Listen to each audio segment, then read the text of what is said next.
नमस्कार साथियों, आप देख रहे हैं यूपी समाचार। यहाँ पर आपको 20 मिनट में यूपी की 50 बड़ी खबरें मिलेगी, तो वीडियो को पूरा जरूर देखें। आज की पहली खबर, एक्सप्रेसवे पर गाड़ियाँ अब 60 की स्पीड में चलेंगी, नियम तोड़ने पर लगेगा भारी जुर्माना। मथुरा हादसे में 18 मौतों के बाद सीएम योगी एक्शन में हैं। सरकार ने आगरा और पूर्वांचल एक्सप्रेसवे पर गाड़ियों की स्पीड लिमिट तय कर दी है। वहीं बड़े वाहन, बस, ट्रक की स्पीड लिमिट 100 से घटाकर 60 किलोमीटर प्रति घंटे की गई है। इससे अधिक स्पीड में चलने पर 2 से 4,000 रुपए तक जुर्माना लग सकता है।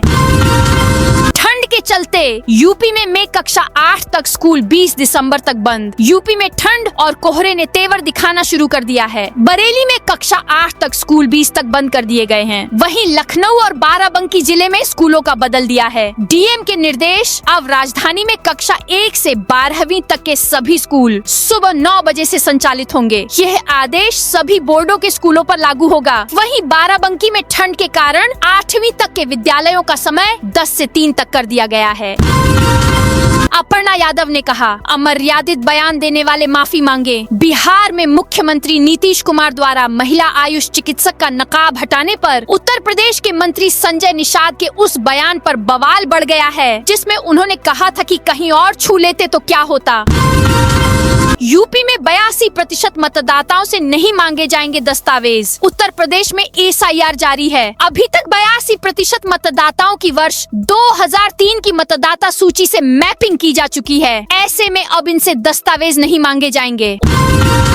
उत्तर प्रदेश को नए साल में एक बड़ा तोहफा मिलने जा रहा है। जनवरी में राज्य में सेमीकंडक्टर परियोजना शुरू होगी, जिस पर 3,706 करोड़ रुपए खर्च किए जाएंगे। इस परियोजना से राज्य में औद्योगिक विकास को बढ़ावा मिलेगा और रोजगार के अवसर भी पैदा होंगे। यमुना एक्सप्रेसवे पर विजिबिलिटी 50 होने पर रोके जाएंगे। वाहन मथुरा हादसे के बाद यमुना विकास प्राधिकरण ने बड़ा फैसला लिया है। इसके तहत यमुना एक्सप्रेसवे पर 0 से 50 मीटर की विजिबिलिटी होने पर वाहनों को आगे नहीं जाने दिया जाएगा। उनको यहाँ बने फैसिलिटी सेंटर पर ही रोक दिया जाएगा। तब तक इनको रोका जाएगा जब तक विजिबिलिटी नहीं हो जाती।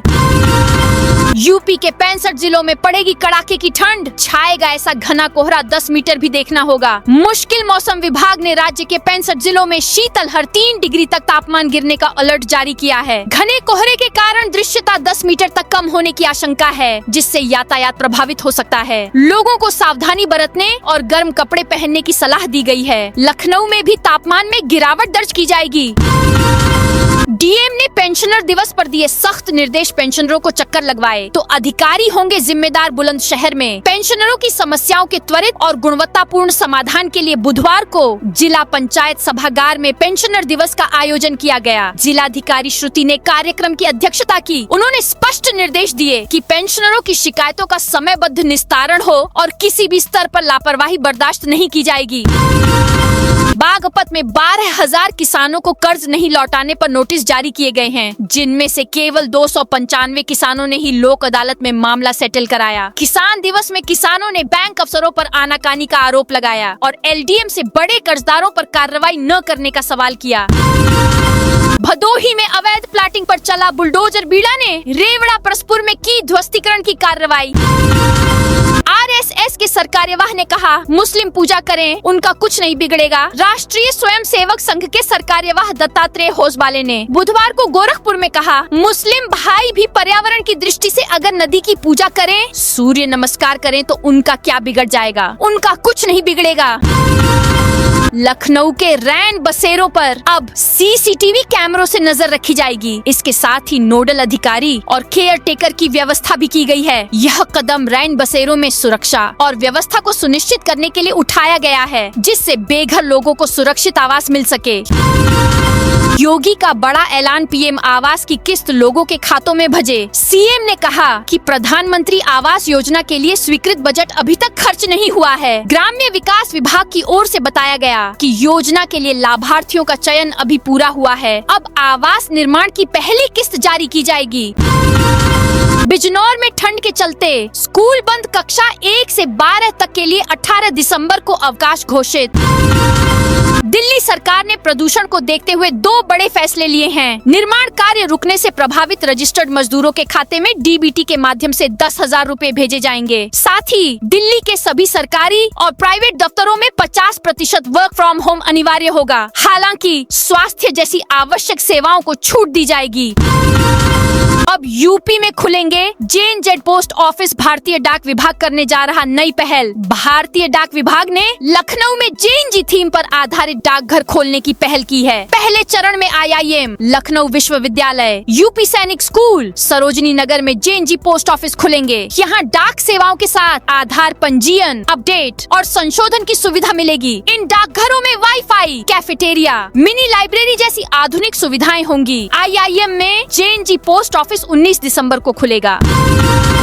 अधिवक्ताओं ने दी अलग प्रदेश और नए हाईकोर्ट की चेतावनी। कहा 2027 में भाजपा को नहीं देंगे वोट। मेरठ में हाईकोर्ट बेंच की स्थापना की मांग को लेकर अधिवक्ताओं ने बुधवार को शहर बंद रखा। इस दौरान अधिवक्ताओं ने चेतावनी दी कि यदि उनकी मांग पूरी नहीं हुई तो वे पश्चिमी उत्तर प्रदेश को अलग प्रदेश बनाकर नया हाईकोर्ट स्थापित करेंगे।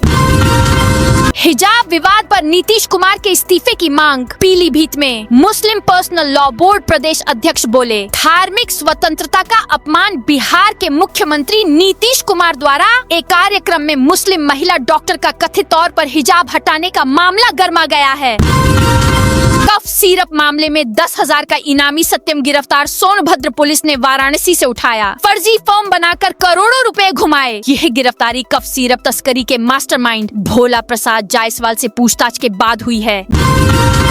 बागपत में ओवरलोड वाहन रोकने को हाइट बैरियर लगे। गाजियाबाद से आने वाले वाहनों पर सख्ती। जिलाधिकारी ने स्पष्ट निर्देश दिए हैं कि ओवरलोड भारी वाहनों से जनपद की सड़कों को कोई क्षति नहीं होनी चाहिए। इसी क्रम में खेकड़ा सुभानपुर सीमा क्षेत्र और संवेदनशील मार्गों पर हाइट बैरियर लगाए गए हैं।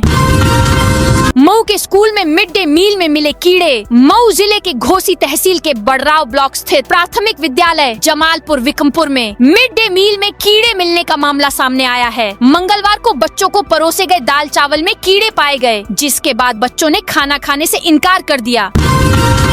गोआश्रय स्थलों में पशुओं के लिए आहार की मात्रा और कीमतें तय। गड़बड़ी पर लगेगी लगाम। यूपी में राज्य के अस्थायी, स्थायी व कान्हा गो आश्रय स्थलों में संरक्षित गोवंश के लिए आहार की मात्रा तय कर दी गई है। कुल 7,560 गोआश्रय स्थलों में संरक्षित 12.36 लाख निराश्रित गोवंश को संतुलित एवं समान स्तर का आहार उपलब्ध कराया जाएगा।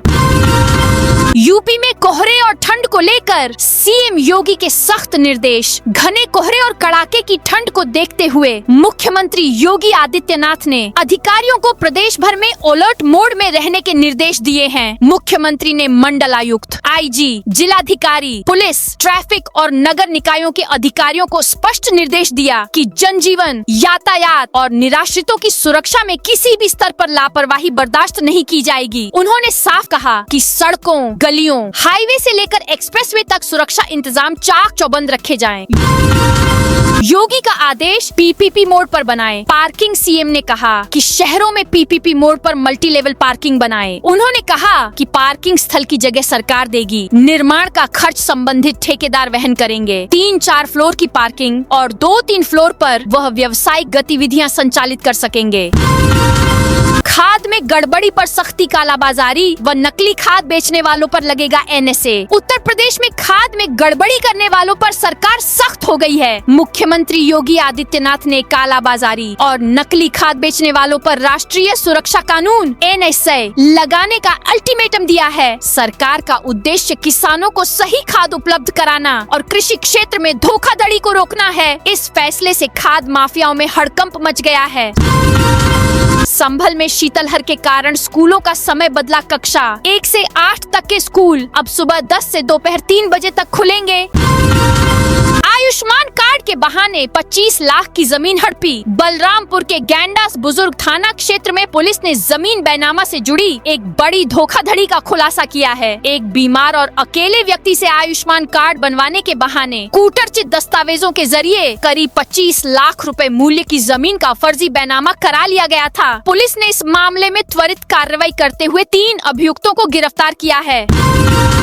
बलरामपुर में 19 दिसंबर से हॉकी महाकुंभ का आयोजन। 87 साल पुरानी घास पर हॉकी की विरासत जारी।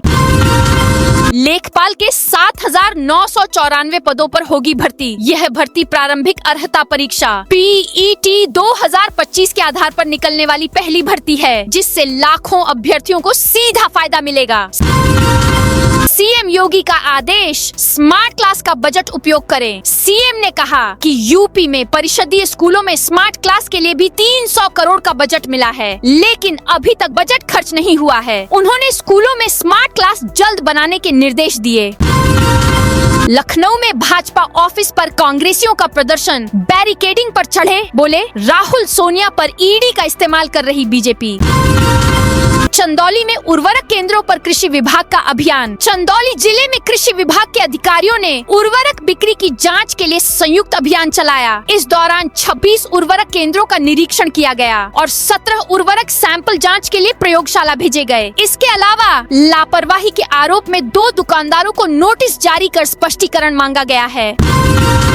इस रेस्टोरेंट के नाम पर भड़के हिंदू संगठन, दिया 1 दिन का अल्टीमेटम। हिंदू संगठन के पदाधिकारियों ने रेस्टोरेंट के खिलाफ कड़ा विरोध दर्ज कराया। उन्होंने कहा कि रामपुरी जायका नाम से मीट, मुर्गा, बकरा, मछली और भैंसे का मांस परोसना धार्मिक आस्था का अपमान है। इसे लेकर क्षेत्र में आक्रोश है।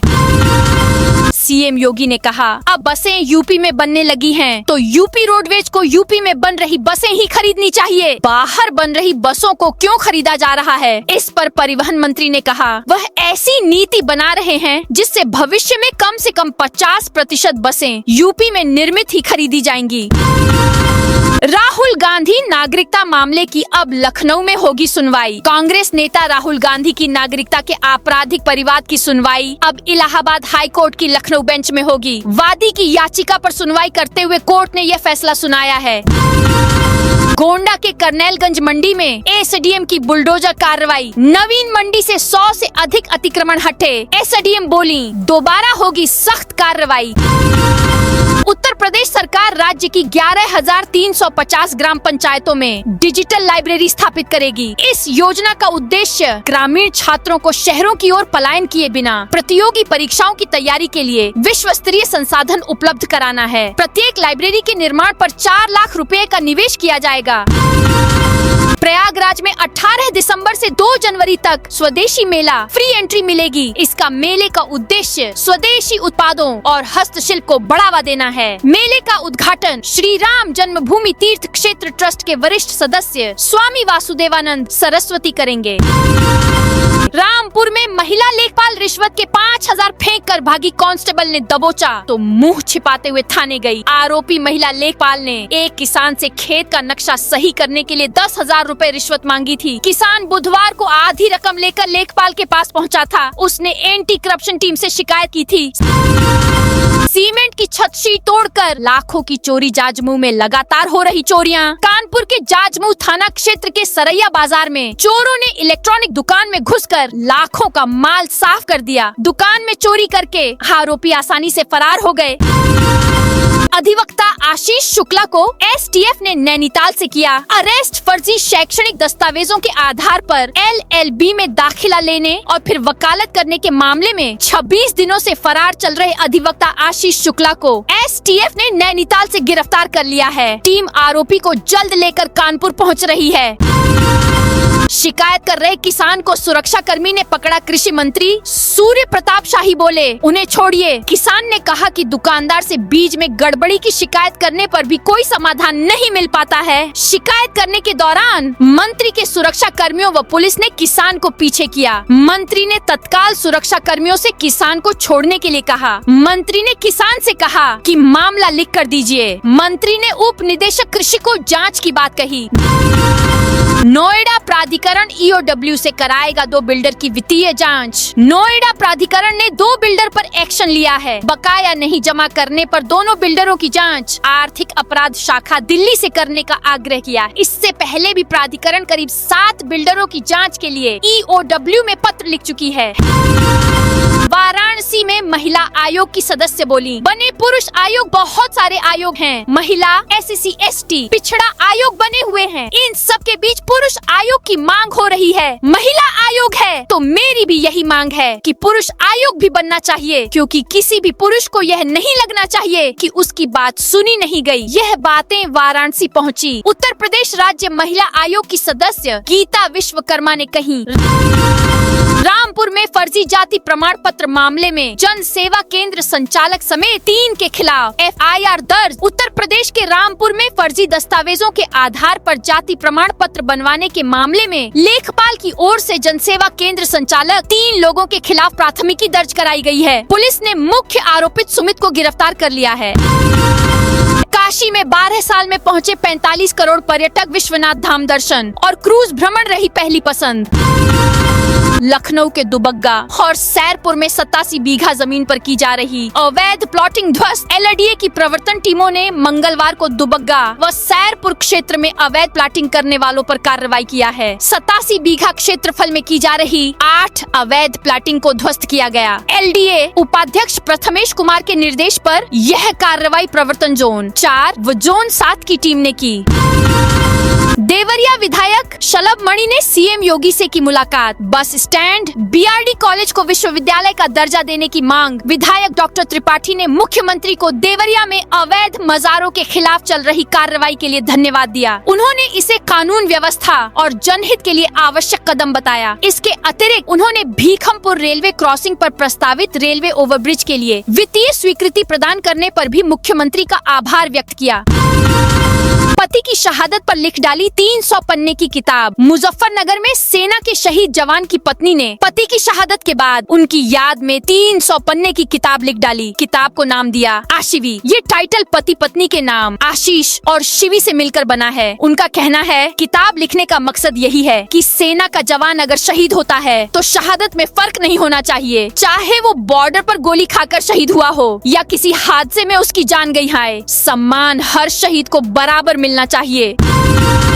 मधुमक्खियों के हमले में 47 छात्र, 7 टीचर और 4 रसोइयां घायल। बुलंदशहर के दानगढ़ गांव में संविलियन विद्यालय के परिसर में मिड डे मील खा रहे विद्यार्थियों पर मधुमक्खियों ने हमला कर दिया, जिससे 7 शिक्षक, 4 रसोइया व 47 विद्यार्थी घायल हो गए। सभी घायलों को दानपुर के सरकारी अस्पताल में भर्ती कराया गया। असामाजिक तत्वों पर मधुमक्खियों के छत्ते पर पत्थर फेंकने का आरोप है। बांग्लादेश रेलवे को भारत देगा 200 बोगियां। बांग्लादेश रेलवे के लिए भारत की rail coach factory link Hopman Bush जैसी आधुनिक तकनीक के 200 बोगियों का उत्पादन करके उनका निर्यात करेगा। इन बोगियों के सुरक्षा मानकों का परीक्षण लखनऊ स्थित अनुसंधान, अभिकल्प व मानक संगठन करेगा। उत्तर प्रदेश सरकार ODOP 2.0 लॉन्च करने की तैयारी में है, जिसका लक्ष्य राज्य को वैश्विक निर्यात केंद्र बनाना है। MSME को 50 लाख तक का अनुदान मिलेगा। तकनीकी उन्नयन के लिए 5 करोड़ तक की परियोजनाओं पर 75% तक की सहायता मिलेगी। 2017 में प्रदेश का निर्यात 88,000 करोड़ था, जो 2024 में बढ़कर 1,86,000 करोड़ हो गया, जिसमें ODOP का योगदान 93,000 करोड़ है।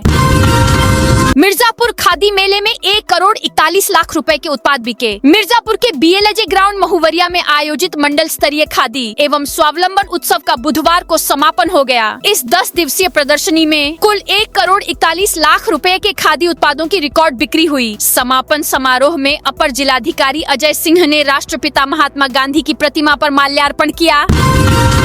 यूपी के 27 जिलों में एक्सप्रेसवे के किनारे स्थापित किए जाएंगे IMLC। उत्तर प्रदेश एक्सप्रेसवेज औद्योगिक विकास प्राधिकरण ने राज्य में विभिन्न एक्सप्रेसवे के किनारे integrated manufacturing and logistic cluster IMLC की स्थापना के लिए भूमि अधिग्रहण का कार्य तेज करने के निर्देश दिए हैं। इस संदर्भ में मंगलवार को यूपीडा के अपर मुख्य कार्यपालक अधिकारी शशांक चौधरी ने संबंधित जिलों के जिलाधिकारियों को भूमि अधिग्रहण के कार्य में तेजी लाने के निर्देश दिए हैं। यूपी यूपी में अंग्रेजी शिक्षकों की लगेगी स्पेशल क्लास। लखनऊ के अशासकीय सहायता प्राप्त माध्यमिक विद्यालयों में कक्षा 9 और 10 में पढ़ाने वाले अंग्रेजी विषय के सहायक अध्यापकों को आधुनिक शिक्षण विधियों से जोड़ने के लिए विशेष प्रशिक्षण आयोजित किया जाएगा। 25 जनवरी तक चलने वाला यह प्रशिक्षण जिला स्तर पर होगा। इसका उद्देश्य पाठ्यक्रम में शामिल विषयों पर शिक्षकों की दक्षता को मजबूत करना है। प्रशिक्षण 70 जिलों में जिला शिक्षा एवं प्रशिक्षण संस्थान स्तर पर आयोजित किया जाएगा। BBAU भर्ती के लिए अब 31 दिसंबर तक करें आवेदन। BBAU ने टीचिंग और नॉन टीचिंग पदों पर निकली भर्ती के लिए आवेदन और फीस भरने का एक और मौका दिया है। 14 नवंबर को निकली भर्तियों के लिए इच्छुक अभ्यर्थी अब 31 दिसंबर तक आवेदन कर फीस जमा कर सकेंगे। इसके पूर्व 14 दिसंबर अंतिम तारीख तय की गई थी। यूपी का परिवहन नेटवर्क होगा हाई स्पीड और स्मार्ट। प्रदेश को विकसित राज्य बनाने के संकल्प के साथ योगी आदित्यनाथ सरकार उत्तर प्रदेश की परिवहन व्यवस्था को पूरी तरह आधुनिक, तेज और जनसुलभ बनाने में जुटी है। विजन 2047 के तहत सरकार का फोकस अब केवल बड़े शहरों तक सीमित नहीं, बल्कि क्षेत्रीय आवागमन से लेकर अंतिम मील कनेक्टिविटी तक मजबूत और निर्बाध परिवहन नेटवर्क तैयार करने पर है। इसका सीधा लाभ आम नागरिक, व्यापारी, उद्योग और शहरी अर्थव्यवस्था को मिलेगा। छात्रों में एग्जाम के एक दिन पहले ही बंट गए पेपर। यूनिवर्सिटी ने आनन फानन में लिया एक्शन। गोरखपुर के दीनदयाल उपाध्याय विश्वविद्यालय से संबद्ध JB महाजन डिग्री कॉलेज में मंगलवार को परीक्षा के दौरान बड़ी लापरवाही सामने आई है। कॉलेज प्रशासन ने 17 दिसंबर को होने वाले इकोनॉमिक्स 301 की जगह इकोनॉमिक्स 302 और कॉमर्स 302 की जगह कॉमर्स 303 का पेपर बांट दिया गया। DDU प्रशासन ने मामले को गंभीरता से लेते हुए दोनों पेपर की परीक्षाएं निरस्त कर दी हैं। साथ ही केंद्र अध्यक्ष को बदलते हुए मामले की जांच कराने का फैसला लिया है। तो दोस्तों, यह थी आज उत्तर प्रदेश के सभी जिलों की दिन भर की ताजा और बड़ी खबरें।